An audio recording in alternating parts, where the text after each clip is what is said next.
Accessories.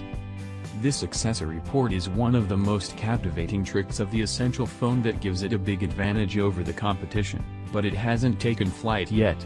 As mentioned earlier, we've only just now received a 360-degree camera unit to test out, so we can only assume that those who pre-ordered the phone are just now trying it out, too. In our experience, the camera performs as advertised and couldn't be more simple to attach. Once snapped on, it can record in 2K or 4K resolution. The PH1 powers the accessory, while the data streams over a Wi-Fi connection created between the two devices. At times, the connection feed looks fuzzy, but the recorded footage doesn't reflect much anti-aliasing.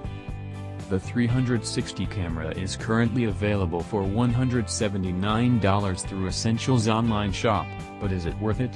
If you're dying to get some use with the accessory port, then yes. It performs admirably, and so long as you mind the battery pitfall it can cause, then it's about as cheap as 360-degree cameras get.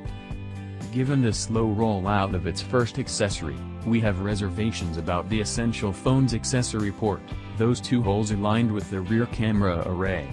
We're told that Essential will be frequently introducing new accessories, not mods, likely in a bid to avoid comparison with Motorola's Moto Mods, but considering the difficulty of following through with such an ambitious promise, only time will tell if Essential's roadmap for expandable accessories stays a steady path.